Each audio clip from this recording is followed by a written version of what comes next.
All right, good morning, students. How are you doing?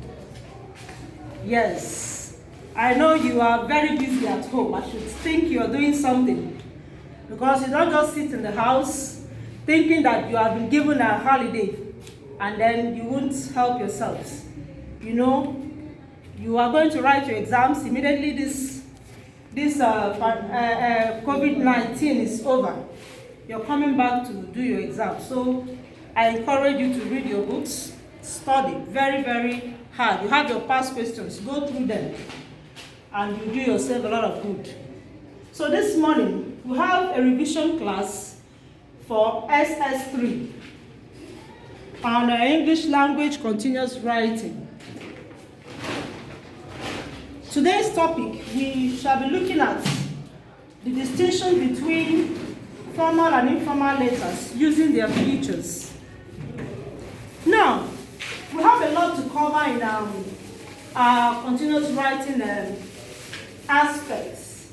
You know, we have the letters, we have the essays, we have the report writing, we have the articles, we have the speeches. We have the technical and scientific writing. I hope you know that is inclusive. And then we have other forms of writing, letters to the editor and all that. So we need to move, you know, with the speed of lightning. That is why I encourage you to study at home. But today let's look at formal and informal letter, which is what you did in your SS1. Now, for you to do a good job in your letter writing, you need to know some technicalities that are involved. Because most students will always complain that I cannot write properly. I cannot address a letter. If you don't know the features and the meaning of the letter you're writing, it is very impossible for you to address your letter properly. And you know, in the exams you're going to undertake, you should know that a lot of things are involved when it comes to continuous writing. You know, it takes the highest mark in English language. So you need to be very, very attentive. And whatever you are doing, you should always, you know, follow the steps. Otherwise, you end up not doing well. So listen attentively as we take this class. I am not going to rush it because I want you to understand every bit of what I'm about to say here.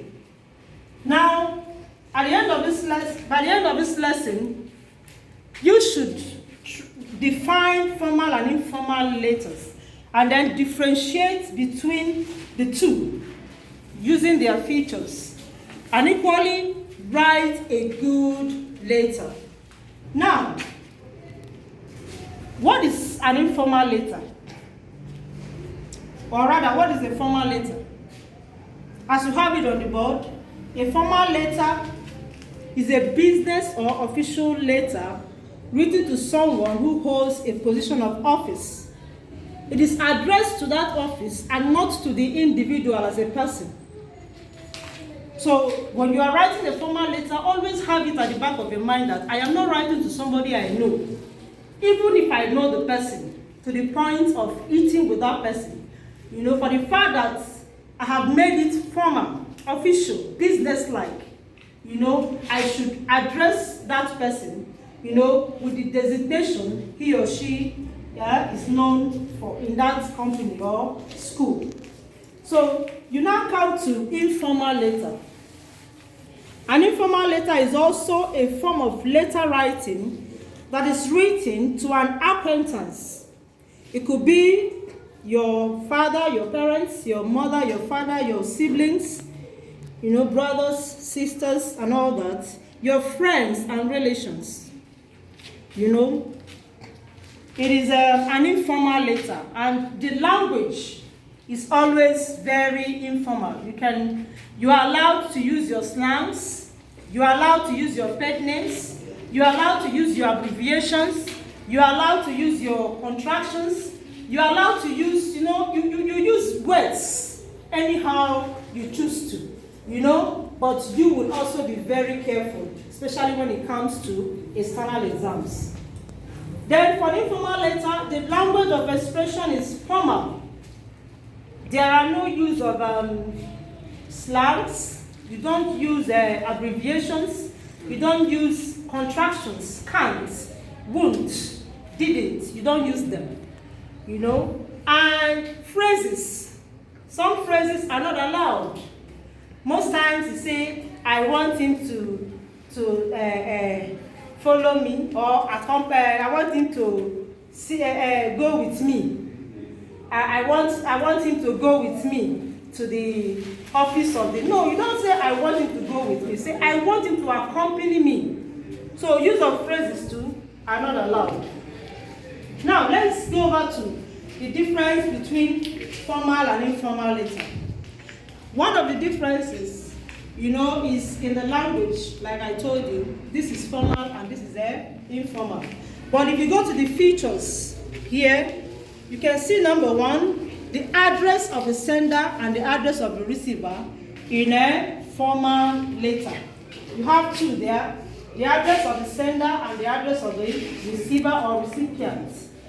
The address of the sender is written at the top right corner of the page. Write it here.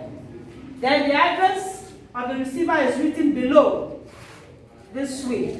Now look at the instructional material I have here on the board. You see that my address, this is my address. Unibek College, 25 Girls School Road, LA1, Rivers State, 20th May 2020. And when you look at my address, I properly punctuated all. You see the punctuation marks there, the comma, the comma, the comma, the full stop showing that I have ended the address. And then my date. Then you come over to the receiver's address. You have, probably you're writing to the director of schools. You write down the address there, the director of schools. And then Unibek College, LL1, Rivers State. All right, if you choose not to take this form, like I told you earlier in class, you can also take the form of Unibek College, P.O. Box 3434, Port Harcourt, Rivers State.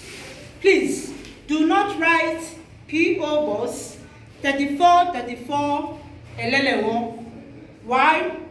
Because your post office box or your private mail bag is not in LL1, it is in Port Harcourt. So LL1 should not feature there. You can equally say Unibek College LL1 before you now bring in your post office box. But for you to be on the safer side, I encourage you to use this format. That will not give you much problems. Now look at, your date should follow. This is the conventional way of writing your dates. Please, after writing your date here, do not come here to write any other date. It won't be wise. Your date should appear once. And then when you look at the format of an informal letter, you see that the address is only one. After then, you get your dates and your salutation. So the address of the informal letter is 2, while the address of informal is 1. And the date should always appear. Right. Now we go over to number 3, which is the title. Unless I forget, your date should not be written this way.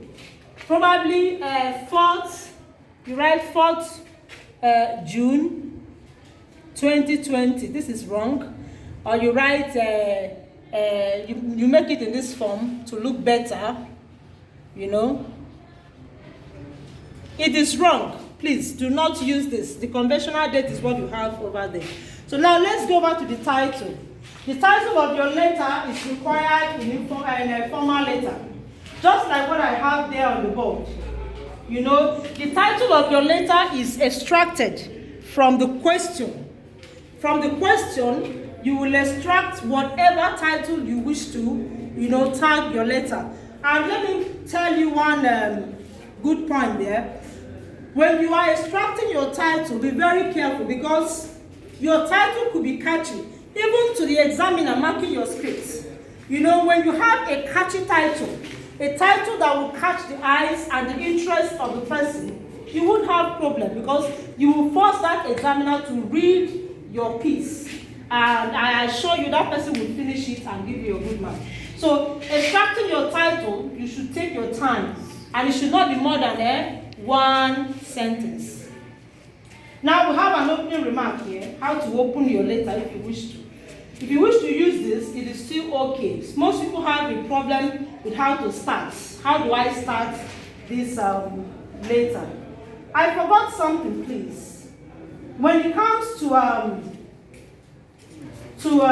the introductory opening in an informal letter, you don't say, dear sir, how are you?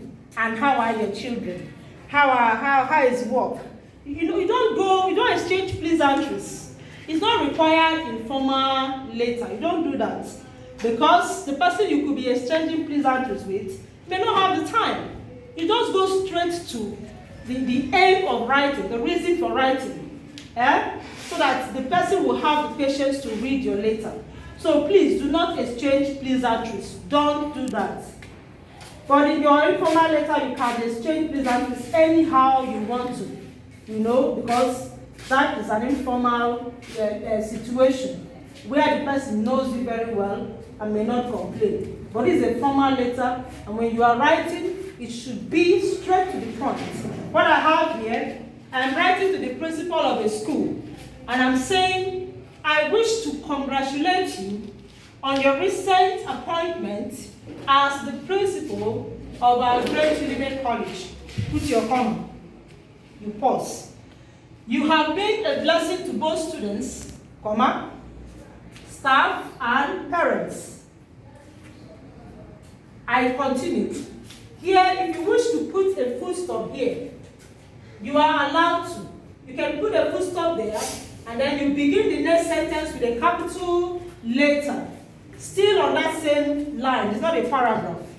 This is so because immediately you took over the administration of the school, comma, you have been able to put together a lot of activities that were not in place. We salute your courage. That is my introductory opening. If you open a letter this way, you are not being rude because you have to be polite. Otherwise, whoever you're writing to may not have the interest of reading your letter. So when you're writing a formal letter, please do not be rude to whoever you're writing to.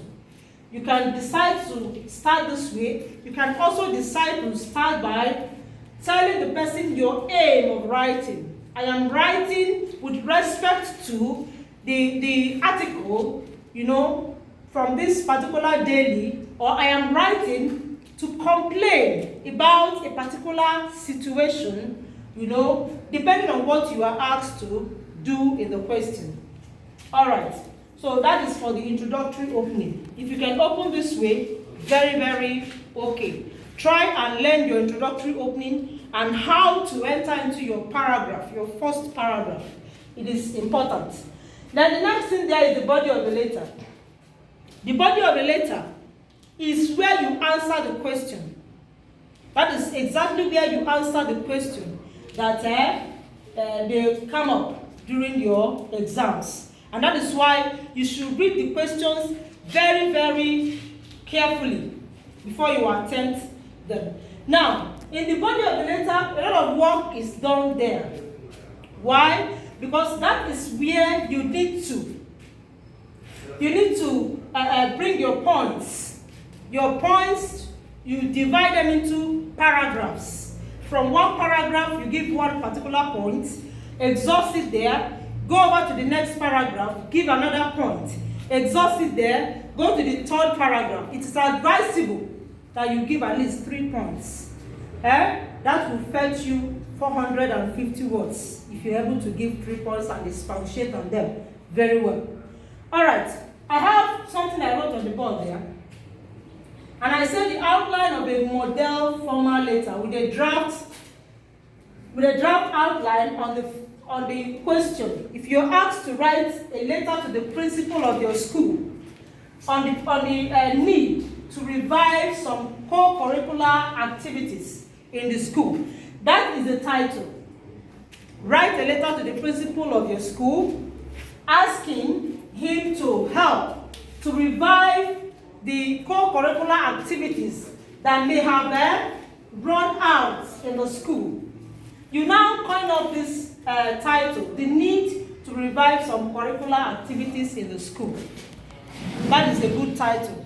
When you extract it from the question, like this, the next thing you should do is to go to the outline. Write an outline, like what I have here.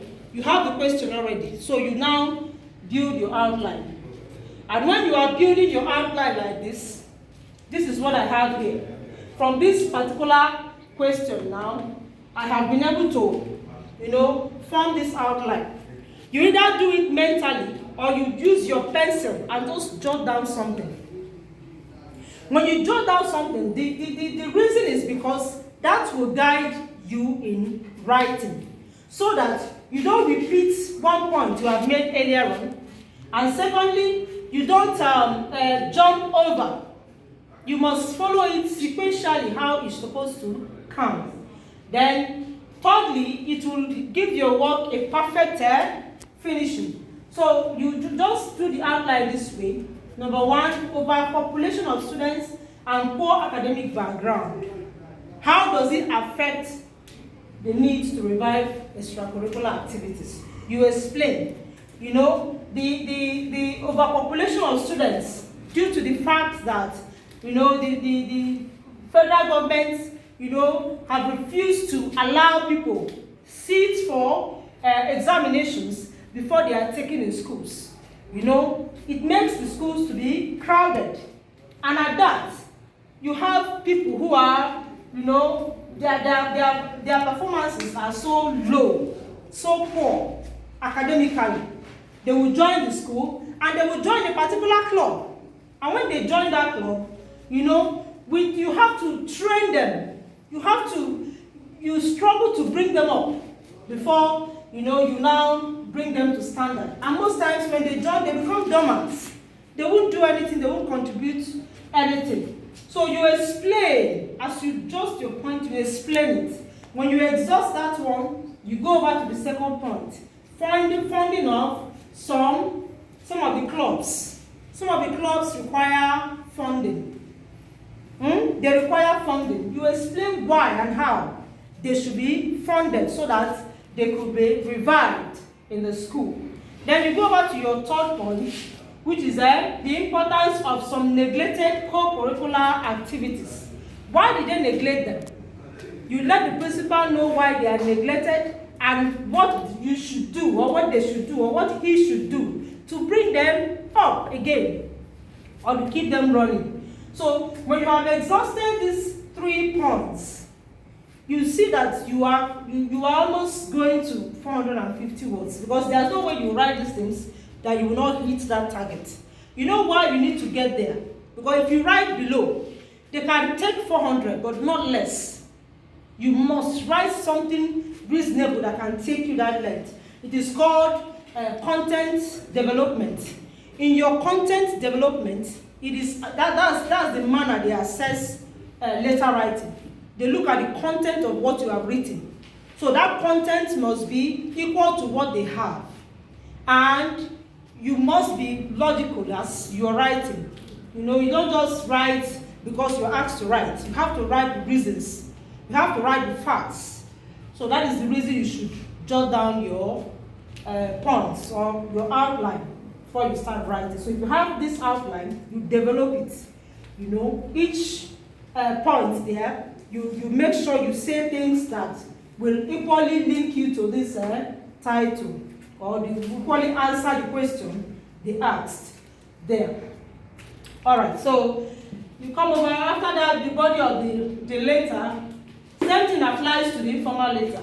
The way you answer, you give your answers in the formal letter is also the way you do it in the informal letter. That is if you're writing an informal letter. So, and another thing is, when you're writing, please try as much as you can to study the linking words. The linking words are words that can link you to another paragraph. If you don't know how to connect another paragraph, it is difficult. yeah, you end up cutting your letter short, or you end up digressing, which is not proper in letter writing, because you need to be consistent. Now, I jot down something here. I said, this is how I entered into my first paragraph. I have exchanged this is a way of exchanging pleasantries. I did not ask him how is your job and all that. Now I'm entering another paragraph. Nevertheless is a linking word. We observed that some activities that are expected to shape the social and academic landscape of the school, like you mentioned them, choral and music club, dramatic society, all that and all that. You mentioned them. You know that they are no longer functioning. So they need to be revived in the school. Then when you finish, explaining this, you can now come over to the first paragraph. One of them is, or one of the reasons why these things are not working is overpopulation of students and poor academic background. So you have entered your paragraph and then you are explaining the first point. When you finish with the first point, you want to enter another one, you can use another connective that will connect you to the first one. You can use furthermore, funding of some of the clubs. The money is not available, the students, could not be asked for money, and parents are not willing to pay. You have entered into that paragraph, you continue, you finish up with that, you enter the third paragraph. Again, or you use also, there are some connectives that are negative. Don't use them when you are adding to what you have earlier on said. Don't use connectives that are not, that are not connecting you to what you have said. If you want to say anything in the contrary, you can use connectives like meanwhile, you can use connectives like however, nonetheless. All these things are what you should study by writing every day or by reading. All right, that's it on that. Now let's look at the final one. The final one, the complementary closing. The complementary closing for the formal letter is yours faithfully, and you put your comma. Yours faithfully is what you use. That is what you use for all formal writing. Nothing else. Yours faithfully, your comma should be there. Then your signature. After your yours faithfully, your signature, and then your full name. Not abbreviation, your full name. If your name is Nnanna Kalu Joseph, write it there. Nnanna Kalu Obi. Write it there. That is your name. You write your full name there. Then, for an informal letter, it has variety, different ways of closing up an informal letter. You can say yours sincerely, and then you write your name, your first name. You can equally say your son, Victor. You can equally say your daughter, Chidera. You can equally say your friend, Lucy. You can equally say your guy. Is still a way of closing your letter. Your guy, meaning that the person knows you very well. So that's another way of closing your letter. Just your name alone. Your surname should not appear, because that person should know you to your house or to your home. All right. So that is the distinction between formal and informal letter. Unfortunately, I cannot write a letter for you, but I'll give you a guide on what to do. Now I'm going to give you an assignment.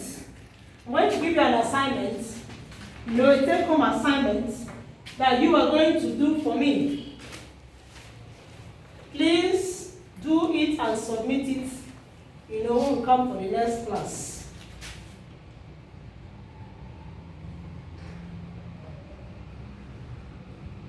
Okay, let's digress a little from the principal.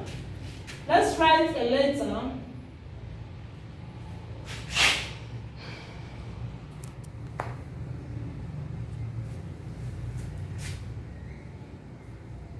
to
Alright, this letter is in two phases.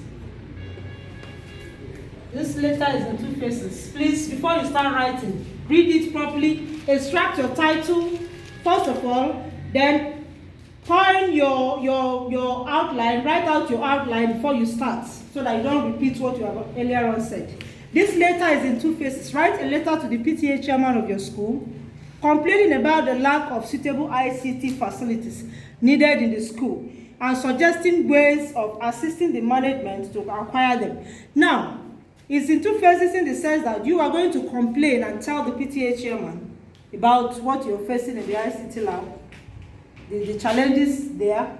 Then you suggest, after talking about the challenges, the last paragraph should be a suggestion of ways that the PTA can help the management to get these facilities. So when you are writing, read properly, understand what you're asked to do, and do them very well. Like I told you earlier on, you will be assessed on several things. One, your content development, which is how have you structured your work? Is it up to what they are expecting from you? The next thing is the organization. How have you organized your paragraphs? They must be organized sequentially and in paragraphs. You must organize them, very well. Then the next item there will be your expression. What your grammar, your tenses, how have you used them? Like I told you, in formal settings, please don't bring in idioms, don't bring in phrases. Just be formal and write it in a formal pattern, please. All right, so when we are done with that, then now look at the mechanical accuracy, where they now look at your dotted I's, your T's, your comma. Did you put your comma where it's supposed to be? Your full stops, are they there when they're supposed to be? How have you used your punctuation? When you ask a question, there should be a question mark. When you are quoting, there should be a quotation mark. So all these are relevant for you to make your at least a B in English language. So I encourage you to study in the house and do this assignment. I'll get it in the next class. God bless you.